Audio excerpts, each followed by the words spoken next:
বন্ধুরা, আপনি কি জানেন সর্বকালের সর্বশ্রেষ্ঠ মানব, জগৎকুলের রহমত হজরত মুহাম্মদ সাল্লাল্লাহু আলাইহি ওয়াসাল্লাম কিভাবে রোজা পালন করতেন? তার রোজা রাখা কি কেবল না খেয়ে থাকা ছিল, নাকি এর পেছনে লুকিয়ে ছিল কোনো গভীর রহস্য? আজ আমি আপনাদের নিয়ে যাব 1400 বছর আগের সেই পবিত্র মদিনায়, যেখানে ধুলোবালির পথে মিশে আছে তার পদচিহ্ন। আজ আমরা শুনব হজরত মুহাম্মদ সাল্লাল্লাহু আলাইহি ওয়াসাল্লামের সেই অসাধারণ রোজা পালনের গল্প, যা আপনার হৃদয়কে প্রশান্তিতে ভরিয়ে দেবে এবং আপনার জীবনকে বদলে দেবে। সেহেরির নিস্তব্ধতা ও বরকতময় মুহূর্ত। গল্পটি শুরু হয় রাতের শেষ প্রহরে, যখন পুরো মদিনা শহর এক গভীর নিস্তব্ধতায় ডুবে আছে। আকাশে তখনও রূপালী তারার মেলা। ঠিক সেই সময় জগতের শ্রেষ্ঠ মানব হজরত মুহাম্মদ সাল্লাল্লাহু আলাইহি ওয়াসাল্লাম বিছানা ত্যাগ করে রবের সামনে দাঁড়িয়ে যেতেন। তিনি তার উম্মতদের অত্যন্ত স্নেহ ভরে বলতেন, তোমরা সেহেরি খাও, কারণ সেহেরিতে বরকত রয়েছে। তার সেহেরির দস্তরখান কি আমাদের মতো রাজকীয় খাবারে সাজানো ছিল? না, একদমই না।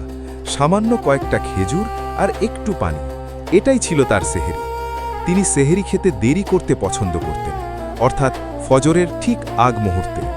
সেহেরি শেষে তিনি দীর্ঘ সময়ের রবের সামনে সিজদায় পড়ে থাকতেন, যতক্ষণ না হজরত বিলাল রাদিয়াল্লাহু তাআলা আনহু ফজরের আজান দিতেন। তার ইবাদতের সেই একাগ্রতা দেখে মনে হতো তিনি যেন সরাসরি তার রবের সাথে কথোপকথন করছেন। দিনের কর্মব্যস্ততা ও ধৈর্যের কঠিন পরীক্ষা। ফজরের নামাজ শেষে যখন মরুভূমির সূর্য তপ্ত হয়ে উঠত, তখন শুরু হতো হজরত মুহাম্মদ সাল্লাল্লাহু আলাইহি ওয়াসাল্লামের কর্মব্যস্ততা। তার রোজা মানেই কিন্তু শুয়ে বসে অলস সময় কাটানো ছিল না। রোজা রেখেও তিনি স্বাভাবিকের চেয়ে বেশি সক্রিয় থাকতেন। তিনি মানুষের দুঃখ কষ্ট শুনতেন, বিচার কার্য পরিচালনা করতেন এবং সাহাবীদের দ্বীন শেখাতেন। প্রখর রোদে যখন তৃষ্ণায় বুক ফেটে যাওয়ার উপক্রম হতো, তখনও তার মুখে থাকত সেই ভুবনজয়ী স্নিগ্ধ হাসি। তিনি আমাদের শিখিয়েছেন, রোজা কেবল পেট খালি রাখা নয়, বরং জিহ্বা আর হৃদয়কে মন্দ কাজ থেকে পবিত্র রাখা। তিনি কঠোরভাবে বলতেন, যে ব্যক্তি রোজা রেখে মিথ্যা বলা এবং মন্দ কাজ ছাড়ল না, তার না খেয়ে থাকাতে আল্লাহর কোনো প্রয়োজন নেই।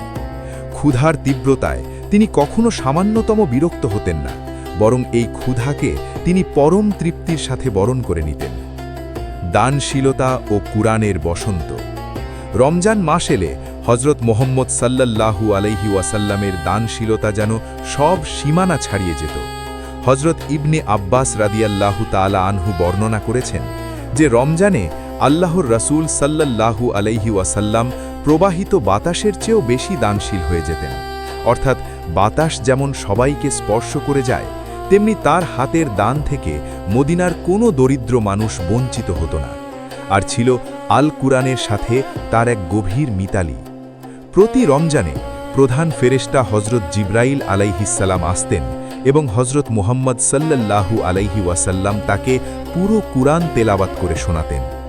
মদিনার মসজিদে নববীর এক কোণে বসে যখন তিনি কুরআন তেলাওয়াত করতেন, তখন সাহাবীরা মন্ত্রমুগ্ধের মতো নিস্তব্ধ হয়ে সেই স্বর্গীয় সুর শুনতেন। ইফতারের সেই আবেগঘন মুহূর্ত। সূর্য যখন পশ্চিম আকাশে হেলে পড়ত এবং গোধূলির আভা চারদিকে ছড়িয়ে পড়ত, তখন শুরু হতো ইফতারের সেই পরম কাঙ্ক্ষিত মুহূর্ত। হজরত মুহাম্মদ সাল্লাল্লাহু আলাইহি ওয়াসাল্লাম ইফতার হওয়া মাত্রই ইফতার করতে পছন্দ করতেন। তিনি কখনো অহেতুক দেরি করতেন না। তার ইফতার ছিল অত্যন্ত সাধারণ ও অনাড়ম্বর। কয়েকটা ভেজা খেজুর, যদি তা না থাকত তবে শুকনো খেজুর, আর তাও না থাকলে কয়েক ঢোক পানি। ইফতারের ঠিক আগ মুহূর্তে তিনি অত্যন্ত কাতর হয়ে আল্লাহর কাছে দোয়া করতেন। তিনি বলতেন, পিপাসা মিটেছে, শিরাগুলো সিক্ত হয়েছে এবং ইনশাআল্লাহ সওয়াবও নির্ধারিত হয়েছে। তার ইফতার ছিল কৃতজ্ঞতার এক অপূর্ব নিদর্শন। তিনি কখনো একা তৃপ্তি নিয়ে খেতেন না, বরং দরিদ্র সাহাবীদের সাথে নিয়ে আনন্দ ভাগ করে নিতেন। তারাবি ও কদরের রাতের ব্যাকুলতা। ইফতার ও মাগরিবের পর শুরু হতো তার দীর্ঘ রাতের ইবাদত। হজরত মুহাম্মদ সাল্লাল্লাহু আলাইহি ওয়াসাল্লাম এশার নামাজের পর দীর্ঘ সময় নিয়ে কিয়ামুল লাইল বা তারাবির নামাজ পড়তেন। তার তেলাওয়াত ছিল ধীর স্থির এবং হৃদয়স্পর্শী। জান্নাতের কথা আসলে তিনি খুশিতে আল্লাহর কাছে জান্নাত চাইতেন, আর জাহান্নামের বর্ণনা আসলে ভয়ে আল্লাহর কাছে আশ্রয় প্রার্থনা করতেন। দীর্ঘক্ষণ দাঁড়িয়ে নামাজ পড়ার কারণে তার পবিত্র পা দুটো ফুলে যেত। মা আয়েশা রাদিয়াল্লাহু তাআলা আনহা যখন ব্যাকুল হয়ে জিজ্ঞেস করতেন, হে আল্লাহর রাসূল, আপনার তো সব গুনাহ মাফ করে দেওয়া হয়েছে, তবুও কেন এত কষ্ট করছেন? তিনি মুচকি হেসে উত্তর দিতেন, আমি কি আমার রবের একজন কৃতজ্ঞ বান্দা হব না? বিশেষ করে রমজানের শেষ 10 দিন এলে তিনি দুনিয়ার সব ব্যস্ততা ভুলে যেতেন, মসজিদে ইতেকাফ করতেন এবং কদরের মহিমান্বিত রাত পাওয়ার জন্য সারা রাত জেগে কান্নাকাটি করতেন। উপসংহার ও আমাদের শিক্ষা। হজরত মুহাম্মদ সাল্লাল্লাহু আলাইহি ওয়াসাল্লামের এই রোজা আমাদের এক বিশাল শিক্ষা দেয়। তার রোজা ছিল ধৈর্য, দানশীলতা, কুরআন প্রেম আর পরম ত্যাগের অনন্য উদাহরণ। আজ যখন আমরা আধুনিক যুগে এসে ইফতারের রাজকীয় আয়োজনে মত্ত থাকি, তখন প্রিয় নবীর সেই সাধারণ জীবন আমাদের স্মরণ করিয়ে দেয় যে প্রকৃত সুখ খাবারে নয়, বরং আল্লাহর সন্তুষ্টিতে। আসুন আজ থেকে আমরা আমাদের প্রতিটি রোজাকে হজরত মুহাম্মদ সাল্লাল্লাহু আলাইহি ওয়াসাল্লামের সুন্নতের রঙে রাঙিয়ে তুলি। আমাদের জিহ্বা যেন মিথ্যা না বলে, আমাদের হাত যেন অন্যের ক্ষতি না করে এবং আমাদের অন্তর যেন কেবল আল্লাহর প্রেমে মগ্ন থাকে। তবেই আমাদের রোজা হবে সার্থক এবং আমরা পাব পরকালীন মুক্তি। রমজানের 20তম দিন পার হওয়ার সাথে সাথে হজরত মুহাম্মদ সাল্লাল্লাহু আলাইহি ওয়াসাল্লামের ইবাদতের চিত্র পুরোপুরি বদলে যেত। তিনি তখন দুনিয়ার সব কাজ থেকে নিজেকে গুটিয়ে নিতেন এবং মসজিদে নববীর এক কোণে তাঁবু খাটিয়ে ইতিকাফে বসতেন। এই ইতিকাফ ছিল কেবল আল্লাহর সাথে একান্তে সময় কাটানোর এক অপূর্ব সুযোগ। তিনি 10টি দিন ও রাত মসজিদে কাটাতেন, কেবল প্রয়োজন ছাড়া বের হতেন না। আপনি কি কল্পনা করতে পারেন সেই সময় মদিনার মানুষেরা তাকে দেখে কতটা অনুপ্রাণিত হতো? তিনি কেবল নিজে ইবাদত করতেন না, বরং তার পরিবারের সদস্যদেরও রাতের বেলা জাগিয়ে দিতেন। তিনি বলতেন, রমজানের শেষ 10 দিনে তোমরা লাইলাতুল কাদারকে তালাশ করো, যা 1000 মাসের চেয়েও উত্তম। তার দুচোখ বেয়ে অশ্রু ঝরত এই ভয়ে যে যদি তার উম্মত এই মহিমান্বিত রাতটি হারিয়ে ফেলে। ক্ষমা ও উদারতার এক উজ্জ্বল দৃষ্টান্ত। রমজানের এই দিনগুলোতে হজরত মুহাম্মদ সাল্লাল্লাহু আলাইহি ওয়াসাল্লাম ক্ষমা ও দয়ার এক মূর্ত প্রতীক হয়ে উঠতেন। একবার এক সাহাবী রোজা রেখে ভুলবশত গুনাহ করে ফেললে ভয়া রাসূলুল্লাহ সাল্লাল্লাহু আলাইহি ওয়াসাল্লামের কাছে এসে দাঁড়ালেন। রাসূলুল্লাহ সাল্লাল্লাহু আলাইহি ওয়াসাল্লাম রাগান্বিত না হয়ে তাকে সহজ সমাধান দিলেন এবং তার নিজের পক্ষ থেকেই সেই অভাবী সাহাবীকে খাবার দিয়ে সাহায্য করলেন। তিনি শিখিয়েছেন যে রোজা আমাদের হৃদয়কে নরম করতে শেখায়, কঠোর হতে নয়। রমজানের শেষ দিকে তার দানশীলতা এত বেড়ে যেত যে ঘরের একটি দানা পর্যন্ত তিনি নিজের জন্য রাখতেন না। তিনি বিশ্বাস করতেন যে ব্যক্তি কোনো রোজাদারকে ইফতার করাবে সে সেই রোজাদারের সমান সওয়াব পাবে, অথচ মূল রোজাদারের সওয়াব একটুও কমবে না।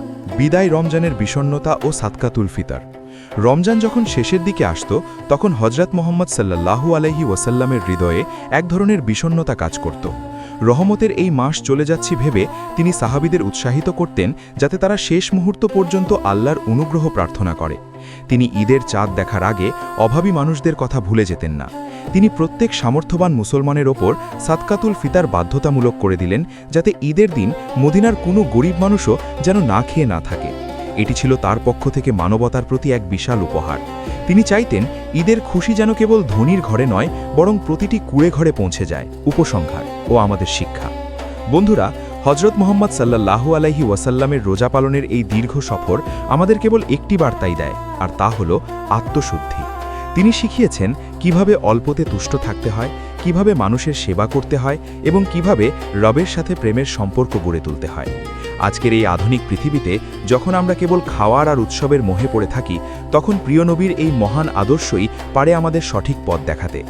আসুন আমরা শপথ করি, আমাদের প্রতিটি রমজান যেন কেবল ক্যালেন্ডারের তারিখ বদল না হয়, বরং তা যেন আমাদের জীবনের অন্ধকার সরিয়ে আলোর পথে নিয়ে যায়। আল্লাহ তাআলা আমাদের সবাইকে হজরত মুহাম্মদ সাল্লাল্লাহু আলাইহি ওয়াসাল্লামের সুন্নাহ অনুযায়ী রোজা পালনের তৌফিক দান করুন। আমিন।